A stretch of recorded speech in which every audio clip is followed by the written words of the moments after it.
Salut, alors aujourd'hui on va faire un tour de plaine. Je vais t'expliquer vite fait les trois cultures en place, pardon. Le colza, le blé, pas totalement, et un couvert végétal. Et puis je t'expliquerai le blé où il est mon problème, parce que j'ai pas fini de semer justement. Donc d'abord le colza, on peut voir quelques petits ronds jaunes dans le champ. C'est pas du colza qui est mort, c'est parce que j'ai traité une mauvaise herbe. Regarde, c'est pas compliqué. On a bien la différence ici. C'est un genre de kénopode que j'ai traité. Là, il fait franchement la gueule. J'ai été obligé, normalement, c'est une plante qui meurt avec l'hiver. Mais là, alors, toutes les parcelles n'ont pas été faites. Il n'y a que deux parcelles de colza qui ont été traitées.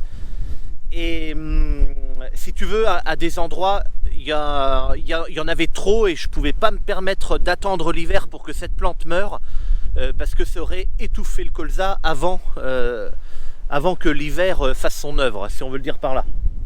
Bon, sinon le colza n'est pas vilain du tout.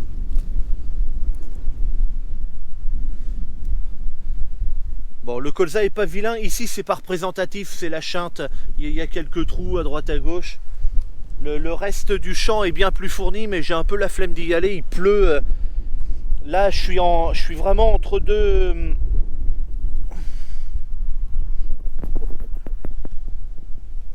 Là, c'est une chenille. Une petite chenille. Là, je suis entre deux nuages de pluie. Et c'est trempé. Mais les colzas sont quand même très beaux. Ils ont eu un peu de mal à partir parce que ça a manqué un peu d'eau cet été. Mais là, les colzas, ça va. Ceux-là, c'est pas. J'ai des colzas qui sont une autre parcelle un petit peu plus développée. Les autres, en crossfit, qui ont été mis dans des champs qui craignent un petit peu plus l'eau, sont très très beaux aussi. J'ai été y voir hier et ils sont vraiment bien. Bon, voilà pour les colzas. Je voulais te faire voir celle-ci, même si c'est pas la plus jolie des parcelles. Je voulais te faire voir surtout par rapport à ce que j'avais traité qui est jaune là. Ok, là on est rendu dans les couverts végétaux. Je te remettrai par écrit les espèces qu'il y a dans cette partie là et dans cette partie là, parce que tu vois que j'ai fait une différence. Cette partie là où il y a les tournesols, c'est de un couvert végétal qui m'a été donné par l'association de chasse de la commune, alors que le reste je l'ai acheté à ma coopérative. Mais bon, donc là il y avait des tournesols. Entre parenthèses, les tournesols ont donc été semés avec mon semoir à céréales. Il commence à pleuvoir. Ont été semés avec mon semoir à céréales, et figure-toi que cette année, enfin en avril 2024, quand je vais semer mes tournesols, j'ai l'intention d'en semer une parcelle avec le semoir à céréales. Bon, 1 hectare et quelques, c'est juste pour essayer un truc. Voilà. Donc il y en a certains qui commencent à fleurir, ça commence à être joli. Bon, je suis pas sûr que ce soit les abeilles qui vont en profiter, parce que il commence à faire froid et je pense pas que les abeilles elles ont trop envie de voler en ce moment. Mais bon. Mais enfin bon. C'est plutôt réussi. Tant mieux. Alors il y a quelques zones un petit peu claires. Bon là je sais pas pourquoi. Mais sinon globalement, alors on peut remarquer quand même une hauteur bien plus faible ici que là. Mais en réalité, ce qui fait que là il a l'air bien plus développé, c'est les tournesols. Parce que si on regarde les autres plantes que les tournesols, c'est pas tellement plus haut que cette partie là. Oh, il commence à pleuvoir. Ça va être chiant pour continuer la vidéo. Ah oui, il pleut là-bas. Oh. Moi, je suis assez content de mon couvert quand même. Aussi. En fait, le couvert végétal, je fais en sorte que ça réussisse, parce que c'est de l'argent que je dépense et que je récolterai pas, puisque c'est voué à être détruit. Bon, après, ça apporte quelque chose quand même, c'est pas neutre. Et c'est pas que de la dépense, et il pleut de plus en plus fort. C'est pas que de la dépense, n'empêche quand même que j'y suis contraint par la réglementation. Et donc je fais en sorte que ça réussisse quand même, quoi. Allez, je me dépêche dans le blé avant que ça continue de pleuvoir. Donc voilà, là tu peux voir qu'il y a une différence de levée quand même entre les deux. En fait, cette première partie que j'ai semée qui est plus levée, j'étais venu là pour vider le semoir en réalité, parce que j'avais la flemme de le vider dans un sac. Donc j'ai fait quelques allers-retours dans le champ pour le vider, pour aller dans une autre parcelle. Je te la ferai voir juste après ici, et puis je terminerai la vidéo comme ça. Parce que là-bas c'est de la semence certifiée que j'ai acheté, et je voulais semer vraiment avec un semoir bien vide et tout. Ben là du coup c'est quand j'ai repris, et j'ai pas pu terminer parce que plus loin là-bas, ça se voit peut-être pas, mais plus loin du champ, je n'ai pas pu terminer. Et là je suis bloqué ici, comme ça. Je vais avoir, alors autant entre ces deux là, je crois qu'il y a une journée d'écart, donc là c'est pas grave. Par contre là-bas ça va être compliqué parce que il va y avoir peut-être 2 semaines d'écart, sinon plus. Donc c'est chiant. Et autant ça aurait été parcelle entière, c'est pas très grave. Mais là, j'aurai mes chintes et mon bout de champ, ça reste 14 hectares quand même ici. J'aurai tout ça qui sera pas, donc pour les traitements au moins au départ, après ça va finir par se rattraper un peu.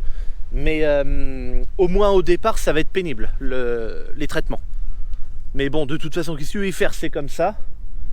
Donc je vais bien me démerder quand même.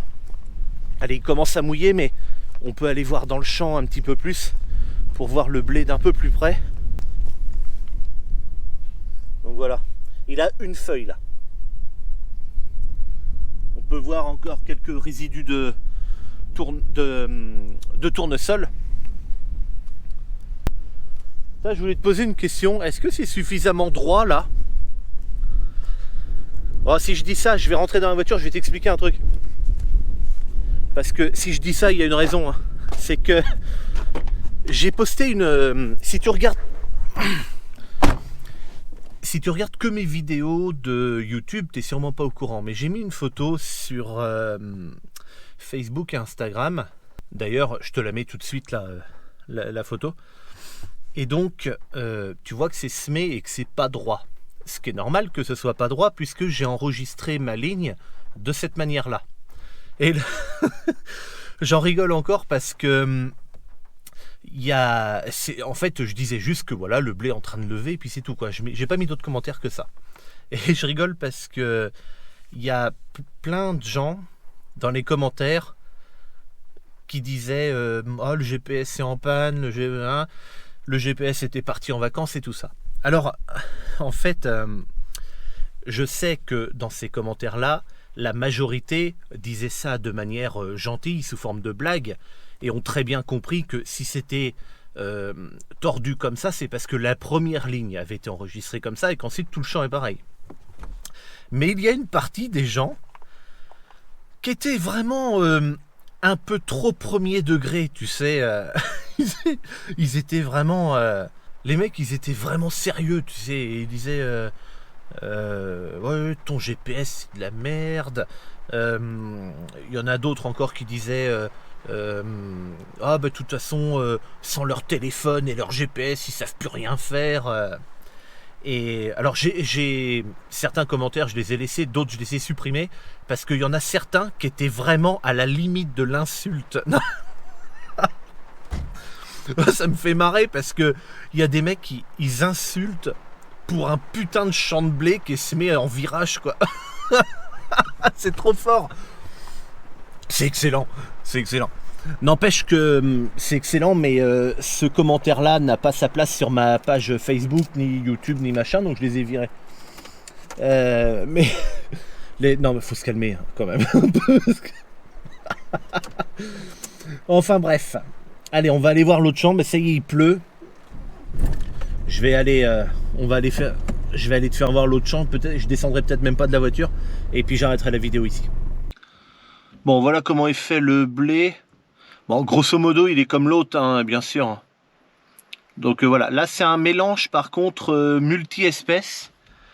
Je te mets les espèces écrites. Et puis voilà, dans ce champ-là, ça se voit peut-être pas, mais j'ai des repousses de colza. Elle, je pense qu'il faudra intervenir chimiquement parce que les colzas, ce n'est pas une plante que l'hiver va détruire, puisque le colza est une plante hivernale. Donc il faudra certainement que je fasse quelque chose. Voilà. Bon, et bien sur ce, je te dis à bientôt pour une prochaine. Salut!